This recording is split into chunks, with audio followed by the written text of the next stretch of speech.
Shocking turn! Ukraine is striking on multiple fronts at once, and the scale is exploding. Deep inside Russia, drones are turning major cities into a war zone. St. Petersburg is under attack. Explosions, fires, panic and total disruption. Airspace closed, airports paralyzed, communications down, the city is falling into chaos. And that's not all. The front line is igniting. Ukrainian troops are breaking through enemy defenses, crushing Russian units and pushing them into chaos. Reports point to massive losses, entire groups of occupiers being wiped out. And in the middle of this chaos, reports emerged about an incident involving a high-ranking Russian official. Was it a real threat or just another manipulation? What is really happening inside Russia and on the front? And how far will these strikes go? Let's talk about it. Hello, this is Ukraine Today. Maria Farafonova here with the latest updates. Russia's Leningrad region did not sleep. Good drones were spotted there in the evening. Russian air defense desperately tried to shoot them down, but damage still occurred. Videos showing air defense activity and the sound of drones were posted online. Ну что?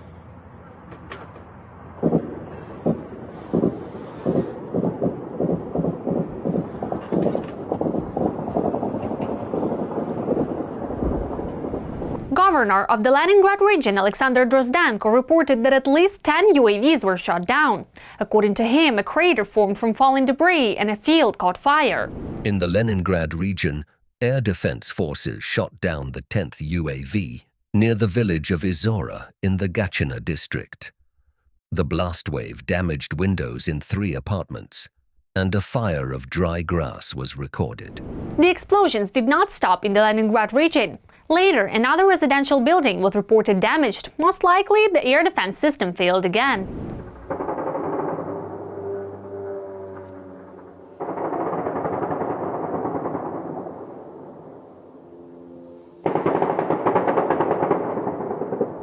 And that's not all. Drones struck fuel reservoirs in Primorsk, Russia's largest oil port on the Baltic Sea. Around 4 a.m., the governor confirmed damage to a fuel tank and a fire outbreak. Photos from eyewitnesses showed thick black smoke over the facility. He also claimed that Russian air defense systems intercepted more than 60 attack drones. Primorsk is Russia's largest oil export port on the Baltic Sea and the key hub for shipping crude oil and petroleum products. It is the endpoint of the Baltic pipeline system with a capacity of about 1 million barrels per day. The port's maritime section includes 9 berths, most of which serve oil tankers. With depths up to 18.2 meters, it can accommodate vessels with a dead weight of up to 150,000 tons and over 300 meters in length. Key facilities are concentrated in the tank farm, which includes 18 large tanks with 50,000 tons each. Additional storage for refined petroleum products and emergency discharge systems are also in operation. The terminal's total capacity reaches approximately 921,000 tons of crude oil and 240,000 tons of petroleum products. This very moment, Ukrainian forces are tightening control over Donetsk. The sky is filled with the roar of drones, and what once seemed impossible is now becoming reality. Ukraine is seizing the initiative.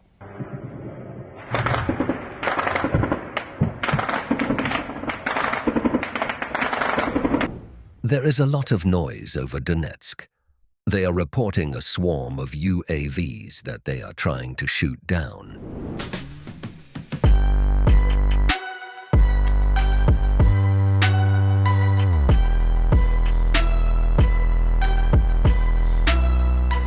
The intensity of the situation is leaving Russians in shock, with local channels flooded by urgent updates and reports of explosions. Numerous hits in the city, in particular.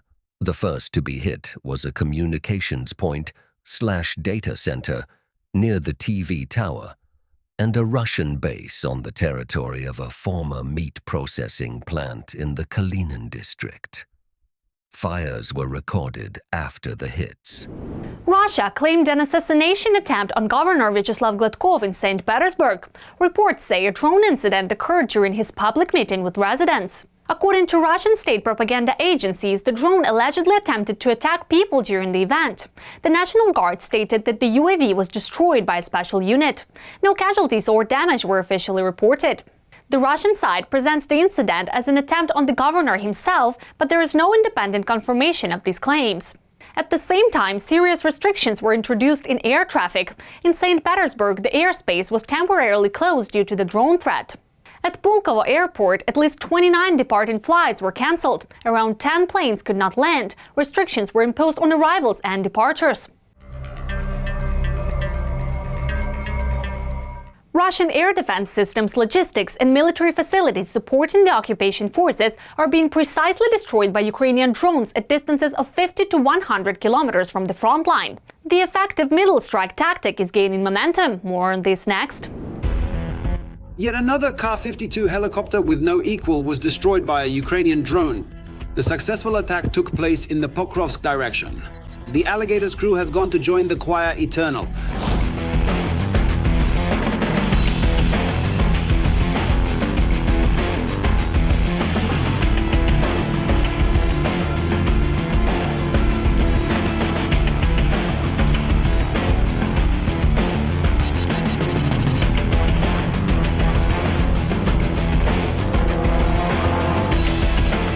On the night of March 19th, Ukrainian drones launched a crushing strike on the temporarily occupied Crimean Peninsula. The target was a plant for the production and repair of air defense systems.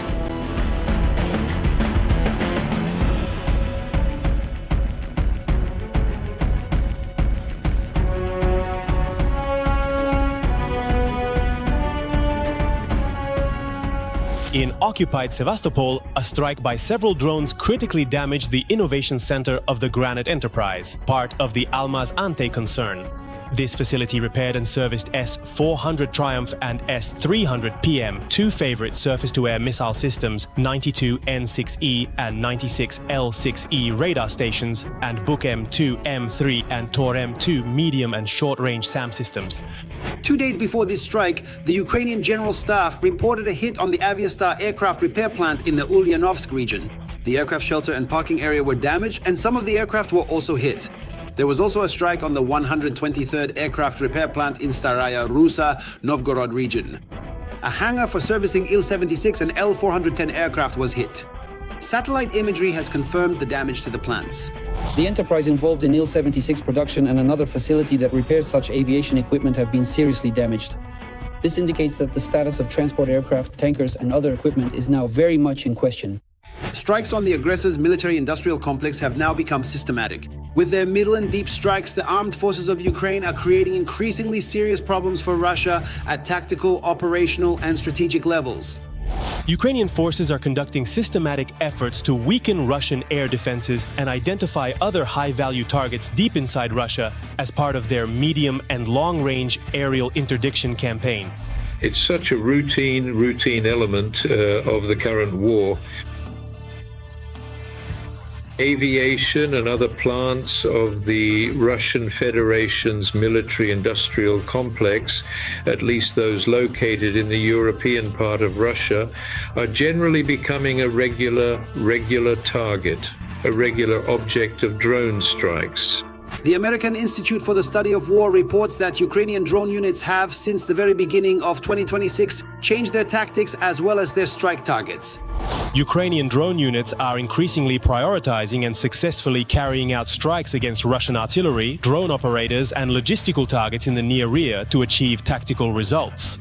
On March 17th, the head of planning for a Ukrainian drone battalion operating in the Lyman direction reported that Ukrainian forces have reoriented their drone strikes, prioritizing the destruction of Russian artillery, drone operators, ground lines of communication, and bridgeheads rather than Russian infantry, which reduces the number of Russian attacks and allows Ukrainian forces to achieve local successes. Starting from November 2025, the number of monthly medium-range strikes by Ukrainian forces at distances of 50 to 250 kilometers from the front line has increased fourfold. Any strikes affecting the logistics of the Russian Federation mean that fewer and fewer various types of weaponry will be returned to or reach the Russian army. And this in turn means a weakening of the air defense system. The change in the strike strategy of drone systems effectively means the initiative is shifting into the hands of the Ukrainian army. This was even indirectly confirmed by the Secretary of the Russian Security Council and former Defense Minister Sergei Shoigu, who recently stated that there are virtually no safe regions left within the territory of the Russian Federation. The Kremlin Kremlin has dug its own grave. Signs of unrest are growing across Russia as people begin to push back. In Siberia, reports point to mass livestock slaughter, while cities face internet and mobile network shutdowns. In Murmansk, construction workers are left without wages, and this may only be the beginning of the end for Putin's regime. Watch our report. Help her. No, So many people. don't touch her, because if it's a heart attack, that's it. If you lift her, she's done for. And stroke. If it's really that, then she'll probably have the exact same thing too. The war over livestock in Siberia is gaining momentum. After meetings with officials, farmers whose livestock are ordered to be culled are reaching their breaking point. Public officials spit in the faces of outraged peasants, claiming they aren't the ones driving them to despair. A person's life? Stand up, please. What is this? A person can just collapse, regardless of any livestock. What, don't you know that? Well, no, of course. To say such things. Of course, a person will collapse from that. What are you planning? I'll explain it to her. You won't explain it. Damn it, that's it. Don't divide. Don't just stand there. And on top of that, they say she just slipped and fell on her own. Who is going to take responsibility for this? This isn't just about destroying livestock, it's about destroying a human being. They are mocking people without any shame or conscience. This was just the announcement that the livestock would be destroyed. What will happen to her when they actually come to take the animals away? And if something happens to her, my father won't be able to take it. Because of your filthy politics and greed, I'll lose both my parents at once. What did we do to deserve this? People are living in a state of terrible anticipation. My mom said she's going to hang herself. My dad will probably do something to himself too. A convoy of riot police has once again visited the village of Kozika, whose name is now echoing across all of Russia. You don't believe in anything anymore. Not in the authorities, not in anything. March 20th, Kozika. There they go. Look, a whole motorcade. Look at how many of them there are. I'm just speechless. This is the end. This is how the authorities treat us. Citizens who are asking for help to resolve this and put an end to this lawlessness. Only yesterday, the officials left here empty-handed. A local farmer was supposedly given the go-ahead for an independent expert review, but the next day, his entire farm was wiped out. The female farmer, whom the official had fled from and who had protested several times outside the regional government building, was detained by police. They forcibly brought me to the station because they want information about my husband. Apparently, they're framing him under Article 167 for arson as part of a group involving some property worth $1,054,000 that was supposed to burn down anyway. But now they've decided to charge him with arson, likely because we're fighting for our rights. So they actually brought you in by force? And were there any calls, messages, or summons sent to you? No, I didn't receive any calls or summons at all. I'm publicly available and in contact with everyone on VK. I go everywhere, to the prosecutor's offices, the administration, and Travnikov's reception room. No one has ever tried to contact me. I've been walking around Novosibirsk for a week now. The authorities have thrown a veterinarian into the line of fire of public anger. You're reducing the issue to a single case. But what we're talking about is a widespread tragedy in the region, while you're narrowing the problem down to just Svetlana. No, the most specific one, excuse me. Wait, We need a full decision. right now I'm asking you, we're moving into a situation of an uncontrolled discussion. And I'll say it again. Invite us into the office, not the hallway. Just a second. Everything will be processed in accordance with what you're asking for. And there will be a meeting. Why hasn't it been processed yet? And surprisingly, in the Novosibirsk region, the Kremlin got what it sowed itself. The new Russian elite, heroes of the SVO, stood up for the locals. Public figure, veteran of Chechnya and the so-called SVO, and Order of Courage recipient Ivan Otrakovsky came to the region to fight the lawlessness. One thing can be said. They're trying to talk it away, to mislead the people, claiming that all this is supposedly done for the good of the people, for the good of the cattle, to stop the spread of this terrible infection that came from out of nowhere, which is mutating and all the rest. We can see from the words and actions of the bureaucrats and head bureaucrats that it's a lie, that they're trying to deceive us while misleading us that some farmers are already on their side. And here we see again, yes, that they're even lying about that. How can they be trusted? Lie upon lie. That's it. We're standing up for our people, standing up for the nation, fighting for our rights. To all policemen and OMON officers, do not follow the criminal orders of the occupiers. And while in Siberia the rebels seek support from veterans, in Astrakhan they ask for help through a human rights blogger. They have their own trouble there. A local entrepreneur is rounding up cows and sending them to the slaughterhouse. Law enforcement and the administration are doing nothing. They go out every day and work like this. They take the livestock, drive them from the fields. And the police arrived. We expected help from them, but not one of them even budged. Nobody did anything. Do you have any documents for the livestock or anything else? On what grounds did they even take them? Did you provide them with anything? Well, to be more detailed. We asked, give us a paper, why are you taking them, what for, on what grounds? They didn't show anything, they said it's a private enterprise. Ownerless, they said. That all cows are ownerless. But it's not just about livestock. Construction workers at an oncology clinic in Murmansk complained about beastly treatment.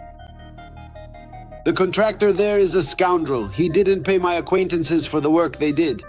He ripped off a crew of 17 people, claiming it wasn't according to the project, but they changed the project 5 times on purpose. And after that, I see him pulling up in a brand new BMW. They're cheating everyone out of money there. The deadlines are constantly being extended. They're involved in money laundering by the looks of it. The workers literally went ballistic, demanding their back pay. The construction workers locked themselves in a tower crane and staged a protest. The traffic police, National Guard, and patrol police stormed the construction site. The rebels ended up in a fight with law enforcement.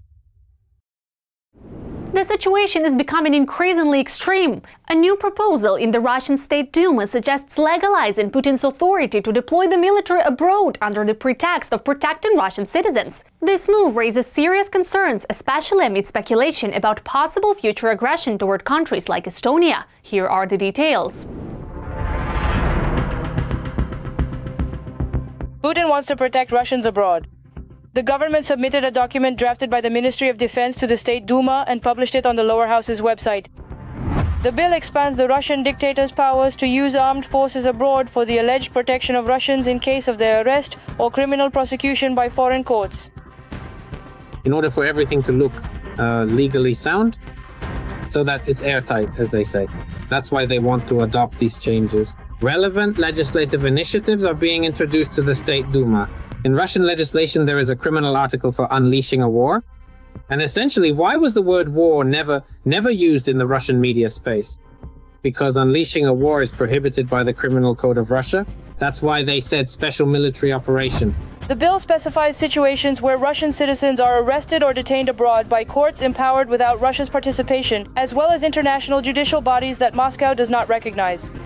In such cases, the head of state, meaning Putin, will be able to make decisions on the extraterritorial use of the army to protect compatriots, that is, to allegedly legally deploy troops wherever and whenever he wants. I link all these actions specifically to an attempt at such a noise effect to drown out the information that the economy, it's going to hell.